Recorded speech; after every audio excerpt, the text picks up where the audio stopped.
الحمد للہ رب العالمین والعاقبۃ للمتقین والصلاة والسلام علی سید الانبیاء والمرسلین اما بعد۔ باب ہے الحور العین، خوبصورت بڑی آنکھ والی حوروں کا بیان۔ عن انس بن مالک رضی اللہ عنہ عن النبی صلی اللہ علیہ وسلم قال، حضرت انس بن مالک رضی اللہ عنہ بیان کرتے ہیں کہ نبی مکرم صلی اللہ علیہ وسلم نے فرمایا، لو ان امرأۃ من اہل الجنہ، اگر اہل جنت میں سے کوئی عورت اطلعت الی اہل الارض، زمین والوں کی طرف جھانک لے، لأضاءت ما بینہما، تو آسمان اور زمین کی درمیانی فضا روشن ہو جائے، وَلَمَلْأَتْهُ رِيحًا، اور اس کی خوشبو سے مہک جائے، وَلَنَصِيفُهَا عَلَى رَأْسِهَا خَيْرٌ مِّنَ الدُّنْيَا وَمَا فِيهَا، بے شک اس کا دوپٹہ جو اس کے سر پر ہے وہ دنیا و ما فیہا سے بہتر ہے۔ یہاں پر کیونکہ بات شہادت کی چل رہی ہے تو شہید کے لیے تو یہ انعام ہے ہی ہے، عام مسلمانوں کے لیے بھی یہ انعام اللہ سبحانہ و تعالیٰ نے رکھا ہوا ہے۔ لیکن ایک بات جو ہمارے ہاں عام ہے کہ ہر جنتی کو 70 حوریں ملنی ہیں، یہ بات ٹھیک نہیں، بڑی بات صحیح نہیں ہے۔ اللہ سبحانہ و تعالیٰ کی مرضی ہے، وہ جتنا مرضی عطا کرے۔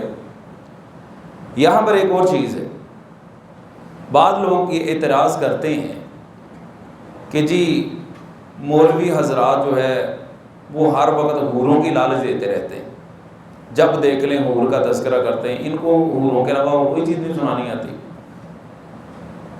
بات یہ ہے کہ جن کا آپ قصیدہ پڑھتے ہیں، جن کی آپ تابع داری کرتے ہیں مغربی ممالک کی، یہ وہی لوگ ہوتے ہیں نا جو ان سے متاثر، مغربی کلچر سے متاثر حضرات یہ کہتے ہیں کہ جی مسلمان یہ مولویوں کو آ جا کے حوریں ہی نظر آتی ہیں، یہ ہر آدمی کو حور ہی دکھاتے رہتے ہیں، حوروں کا تذکرہ کرتے رہتے ہیں۔ اس میں دو چیزیں ہیں، ایک تو یہ طنز ہے جناب رسول اللہ صلی اللہ علیہ وسلم پر اور خود قرآن کے اوپر، بھائی یہ حوروں کا تذکرہ ہم نے کیا ہے، یہ تو اللہ سبحانہ و تعالیٰ نے اپنے پیارے حبیب حضرت محمد کریم صلی اللہ علیہ وسلم کی نبوت والی زبان سے جاری کروایا۔ دوسری بات یہ ہے کہ پورا مغرب کس کی کمائی کھا رہا ہے؟ کیوں جی کس کی کمائی کھا رہا ہے؟ عورت کی۔ کس کو کیش کر رہا ہے؟ عورت کو۔ اشتہار کس کے چلتے ہیں؟ عورت کے۔ مشہوری کون دیتی ہے؟ عورت۔ کمرشل کون کرتی ہے؟ عورت۔ مردوں کو لالچ کس چیز کی دی جاتی ہے؟ عورتوں کی۔ بقاؤ مال تو یہ ہے، عورت کی تذلیل تو انہوں نے کی، عورت کا مقام و مرتبہ تو انہوں نے گرایا۔ اب کتنے ایسے لوگ ہیں جن کو ان کے ایمان سے بہکانے کے لیے عورت کیش کی جاتی۔ تم دنیا کے اندر لوگوں کی نفسیات سے کھیلتے ہوئے عورت کا لالچ دو تو ٹھیک ہے، اللہ سبحانہ و تعالیٰ حوروں کا تذکرہ کریں، اور یہ حور بھی ایسی شرم و حیا والی ہے، یہ اس طرح کا کلچر نہیں جنت میں ہونا جس طرح ہمارے ہاں سمجھا جاتا ہے کہ مغربی ممالک میں چلتا ہے، وہ کھلے بال گھوم رہی ہے، کوئی شرم و حیا ہی نہیں، ایسا نہیں ہے۔ اس حدیث پہ غور کیجئے، نبی علیہ السلام فرما رہے ہیں اس کا دوپٹہ دنیا و ما فیہا سے بہتر ہے۔ اس کا مطلب ہے کہ جنت کے اندر حوریں بھی شرم و حیا کی مالک ہوں گی۔ شرم ہی نہیں آتی بات کرتے ہوئے، اپنے گریبان میں تو جھانکتے ہی نہیں ہیں، اپنی کرتوتیں نہیں دیکھتے، اسلام کے اوپر چل پڑتے ہیں اعتراض کرنے کے لیے کہ تم پوری دنیا کے اندر اس کام کی وجہ سے گندے ہو کہ تم نے عورت کا نام کیش کیا ہے، عورت کی وجہ سے تم سارا کچھ کرتے ہو۔ اگر اسلام اپنے ماننے والوں کو، اور وہ بھی جنت کی زندگی کے اندر، آنے والی زندگی کے اندر جو دائمی اور ابدی زندگی ہے، اس کے اندر حوروں کا تذکرہ کرتا ہے تو اس میں کون سی قباحت؟ حقیقت یہی ہے کہ ان لوگوں کو اسلام سے چڑ ہے، ان کو اسلام سے چڑ ہے۔ جی بیت اللہ میں جاتے ہیں حج عمرہ کرنے کے لیے تو سفید کپڑا پہننے کی کیا ضرورت ہے؟ یہ احرام پہننے کی کیا ضرورت، جو سا مرضی کپڑا پہن کے چلا جائے۔ اچھا جی ٹھیک ہے، کھیل کے میدان میں کھلاڑی جب میدان میں اترتا ہے کیا وہ اپنے گھر کا لباس پہن کے جا سکتا ہے؟ اور اگر گھر کا لباس پہن کے جائے گا کیا ہوگا؟ کیوں جی؟ اس کے اوپر جرمانہ عائد ہوتا ہے، اس کو میچ کا 10% جرمانہ کیا جاتا ہے۔ اسکول کے اندر جاتے ہیں بچے پڑھنے کے لیے، یونیفارم لگے ہوئے ہیں، اگر بچہ یونیفارم نہ پہن کے جائے اسکول والے سزا دیتے ہیں، پنش کرتے ہیں کہ آپ کا بچہ یونیفارم کیوں نہیں پہنے۔ آپ کہتے ہیں یونیفارم پہننا لازمی؟ اسکول کے اندر پروفیسر وغیرہ حضرات پینٹ شرٹ پہنتے ہیں، ان کے بعد اداروں کے اندر پابندی ہے کہ استاد نے پینٹ شرٹ ہی پہننی، شلوار قمیض نہیں پہن کے آ سکتا۔ کیوں؟ جب ایک اسکول اپنے نظم کی پابندی کروا رہا ہے، ایک کھیل کا میدان اپنے نظم کی پابندی کروا رہا ہے، اگر اللہ سبحانہ و تعالیٰ فرما رہا ہے کہ تم نے حرم کے اندر احرام پہن کے آنا، تو اس کے اوپر اعتراض کیوں؟ بات وہی ہے، اسلام سے چڑ ہے، اسلام سے چڑ ہے۔ آپ دیکھیے پچھلے دنوں ایک واقعہ پیش آیا، اور واقعہ وہ بڑا مشہور ہے، جس میں ایک خاتون تھی، اس کا نام میرے ذہن سے محو ہو گیا ہے۔ وہ یہ آزاد جو ذہن خیال کے لوگ حامل ہوتے ہیں نا، انہی کا وہ طبقہ تھا، اور اسی طبقے میں سے ایک آدمی اس عورت کو قتل کر دیتا ہے، نہ صرف قتل کرتا ہے بلکہ ان کا سر بھی کاٹ دیتا ہے۔ جب لوگوں نے کہا کہ یہ کیا ہے، اگر کوئی مدرسے کا مولوی اللہ معاف فرمائے کوئی غلط قدم اٹھاتا ہے تو آپ کہتے ہیں اسلام ہے ہی ایسا۔ اب تمہاری کمیونٹی کے بندے نے یہ حرکت کی ہے، پہلے اس عورت کو بدنام کیا، پھر اس کو قتل کیا، پھر قتل سے پہلے اس کے اوپر تشدد بھی کیا۔ اس وقت پتہ کیا بیان آیا تھا؟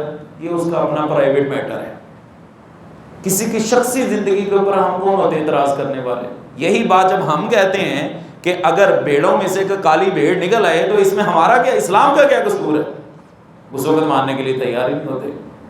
اصل میں یہ لوگ حقیقت میں پکے پیور منافق ہیں، جو اپنے مفادات پر تو زبان کھولتے ہیں، لیکن جب اپنے مفاد کے خلاف بات جاتی ہے اس پر وہ خاموشی اختیار کر لیتے ہیں۔ تو بات یہاں سے چلی تھی جنت کی حوروں کی۔ یہ اللہ سبحانہ و تعالیٰ کا فضل ہے، اس کی عطا ہے، وہ اپنے بندوں کو عطا کرے گا۔ یہ حاسدین حسد کرتے رہیں گے، جیلس ہونے والے جیلس ہوتے رہیں گے۔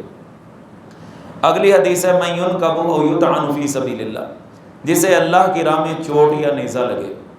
وعنہ رضی اللہ عنہ قال، بڑی دردناک جو ہے نا وہ یہ واقعہ ہے۔ حضرت انس رضی اللہ تعالیٰ عنہ سے ہی روایت ہے کہ بعث النبی صلی اللہ علیہ وسلم اقوام من بنی سلیم الی بنی عامر فی 70۔ آپ نے قبیلہ بنی سلیم کے کچھ لوگوں کو جن کی تعداد 70 تھی، بنی سلیم میں سے قبیلہ بنی عامر کی طرف بھیجا۔ فلما قادموا، جب وہ وہاں پہنچے، قال لهم خالی، میرے ماموں نے ان سے کہا، اتقدمکم فإن امنونی حتی ابلغهم، ان سے کہا کہ میں پہلے جاتا ہوں، اگر وہ مجھے امان دیں تو میں انہیں اللہ کا رسول صلی اللہ علیہ وسلم کا پیغام پہنچا دوں تو ٹھیک ہے، ورنہ تم مجھ سے قریب رہنا۔ چنانچہ وہ آگے بڑھے اور کافروں نے انہیں امان دے دی۔ فبینما یحدثهم عن النبی صلی اللہ علیہ وسلم، دیکھیے بنو عامر کی طرف نبی علیہ الصلوۃ والسلام کے 70 قرۂ کرام گئے، رسول اللہ صلی اللہ علیہ وسلم کا پیغام سنا رہے تھے۔ اذ اومئوا الی رجل منهم، انہوں نے ایک آدمی کی طرف اشارہ کیا، فطعنہ برمح فانفذہ، اس نے ایک ایسا نیزہ مارا کہ وہ جو مسلمان تبلیغ کر رہا تھا وہ نیزہ اس کے آر پار ہو گیا۔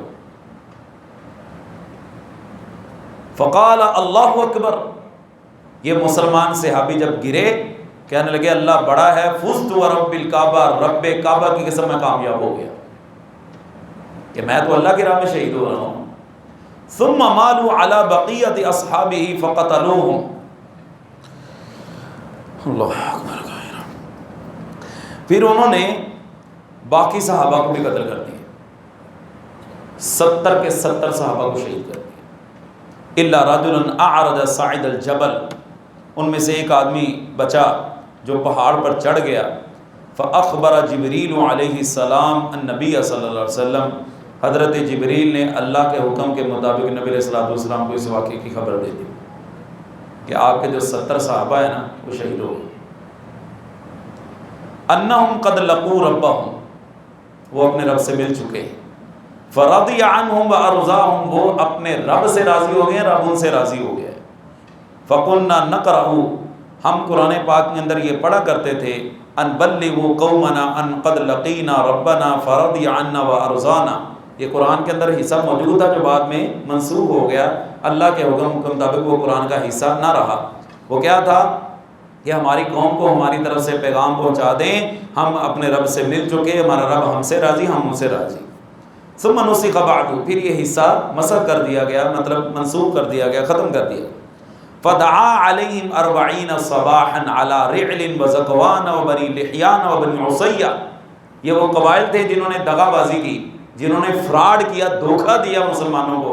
نبی کریم صلی اللہ علیہ وسلم نے 40 دن تک یہ رعل قبیلہ، زکوان قبیلہ، بنو لحیان، بنو عصیہ، ان کے اوپر آپ نے 40 دن تک بد دعائیں کی. 40 دن رسول اللہ صلی اللہ علیہ وسلم نے ان بدبختوں کے لیے بد دعا کی. عصوا اللہ و رسولہ، جنہوں نے اللہ اور اس کے رسول کی نافرمانی کی تھی. یہاں پر ایک بہت اہم نقطہ ہے، وہ یہ ہے کہ بعض لوگ یہ کہتے ہیں کہ نبی کریم صلی اللہ علیہ وسلم کو اللہ تعالیٰ نے غیب کا علم عطا فرمایا تھا. کیا سمجھ رہے ہیں آپ اس حدیث سے؟ اگر نبی کریم صلی اللہ علیہ وسلم کے پاس جس طرح کہ کہا جاتا ہے غیب کا علم تھا، تو پھر نبی علیہ الصلوۃ والسلام 70 صحابہ کو بھیج دیا. آپ کو پتا تھا نا کہ انہوں نے شہید ہو جانا ہے، تو پھر آپ نے کیوں بھیجا ان کو؟ اس سے وہ عقیدے کی نفی ہو جاتی ہے. غیب کا علم اللہ سبحانہ و تعالیٰ نے جو وحی کی صورت میں آپ کو عطا کیا تھا، بس وہی قرآن، احادیث. یہ کہنا کہ قیامت تک آنے والے حالات کے بارے میں اللہ سبحانہ و تعالیٰ نے ایک ایک لمحے کی آپ کو آگاہی دے دی تھی، ایسا نہیں ہے. قیامت کے فتنوں کے بارے میں رسول اللہ صلی اللہ علیہ وسلم نے پیشین گوئی کی ہے، لیکن آپ کے اپنے 70 صحابہ شہید ہو گئے.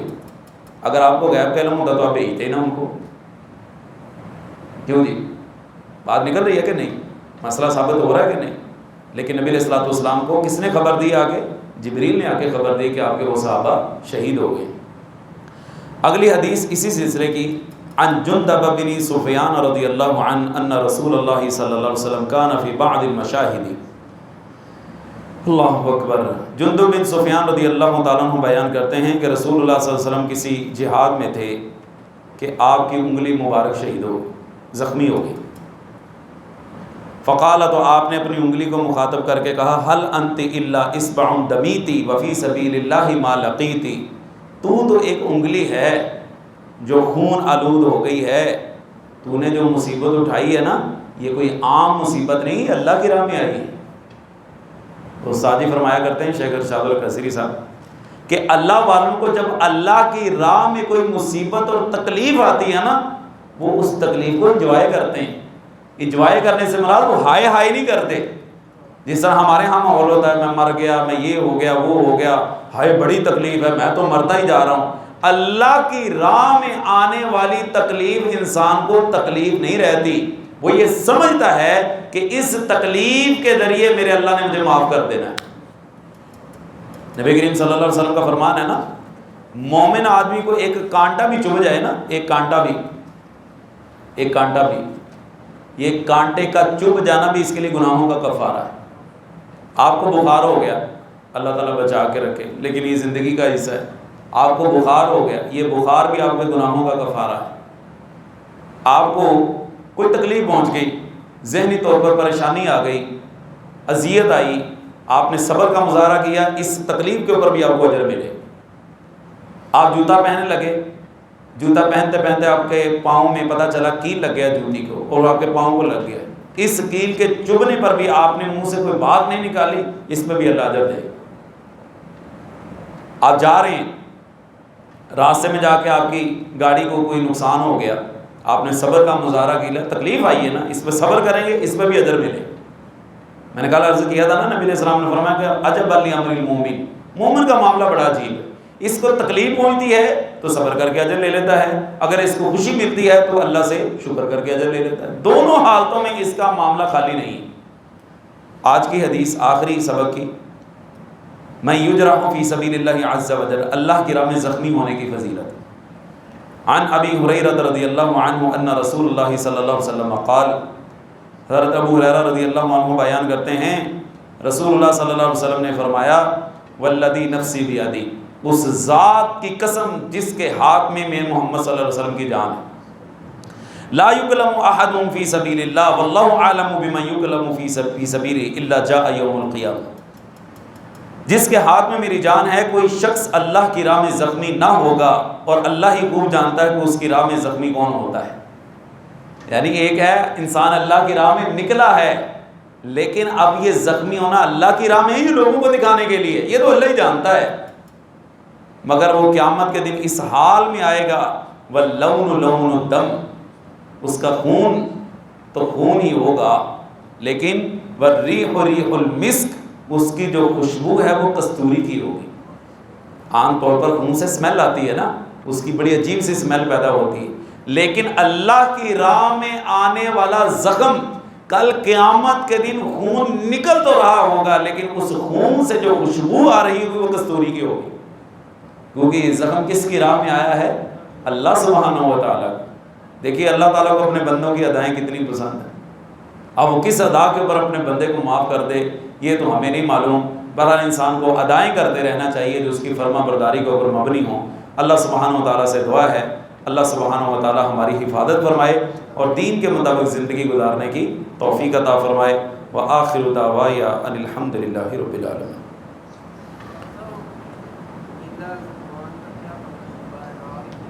یہ بد دعا تو کرتے رہے، لیکن اس کے بعد اللہ سبحانہ و تعالیٰ نے نبی کریم صلی اللہ علیہ وسلم کو بد دعا کرنے سے منع کر دیا تھا، روک دیا تھا اللہ نے۔ قرآن پاک میں ہے وَلِلَّهِ مَا فِي السَّمَاءِ لَيْسَ لَكَ مِنَ الْأَمْرِ شَيْءٌ أَوْ يَتُوبَ عَلَيْهِمْ أَوْ يُعَذِّبَهُمْ فَإِنَّهُمْ ظَالِمُونَ، کہ آپ کسی کے لیے بد دعا نہیں کر سکتے، کیونکہ ہو سکتا ہے کہ وہ لوگ توبہ کر لیں اور اللہ توبہ کے بعد ان کو معاف کر دے، تو یہ اللہ تعالیٰ کا ہے۔ اس لیے ہمارے ہاں عام طور پر کہتے ہیں کہ اللہ امریکہ نے برباد کر دے، کہتے ہیں نا امریکہ کے اندر مسلمان بھی بستے ہیں تو اس نے مسلمان بھی رگڑ چھڑے، اللہ فلاں علاقے کو آپ کہتے ہیں کہ انڈیا کو اللہ برباد کر دے، وہ بھائی 30 کروڑ کے قریب مسلمان ہیں وہاں پہ، تو آپ یہ دعا کریں کہ جو دین کے خلاف چلنے والے ہیں اللہ ان کو برباد کر دے۔ آپ کسی ملک کا نام، ہمارے استاد اکرم بھی فرمایا کرتے تھے، شیخ یونس بٹ صاحب رحمہ اللہ، وہ یہی فرمایا کرتے تھے، کہتے آپ کہتے ہیں امریکہ برباد ہو جائے، تو امریکہ کے اندر تو بے شمار مسلمان بھی ہیں، آپ نے ان کو بھی بیڑا گرک کر دیا ان کا بھی۔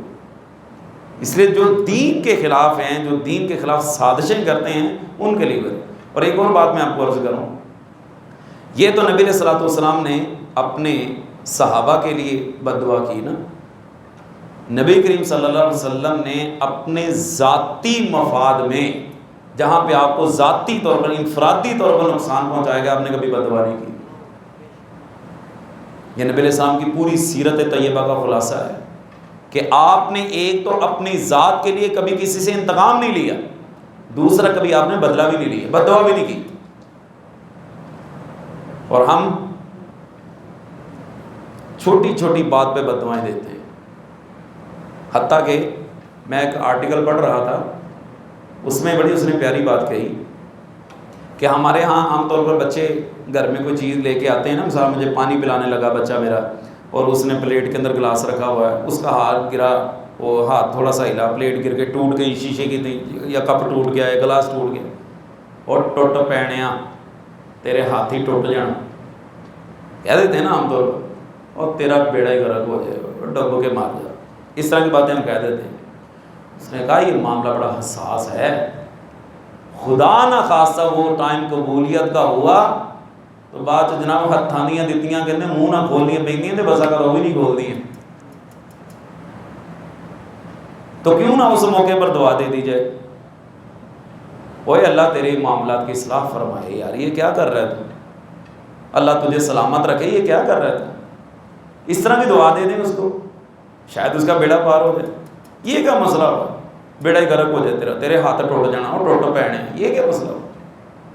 یہ تو انسان کو ڈبو دے گی۔ اور میں ایک واقعہ پڑھ رہا تھا، ایک آدمی نا اپنی گاڑی کی صفائی کر رہا تھا، ایک بچہ اس نے ہاتھ میں نا پیچ کس پکڑا ہوا، وہ گاڑی کے اوپر کچھ کر رہا تھا۔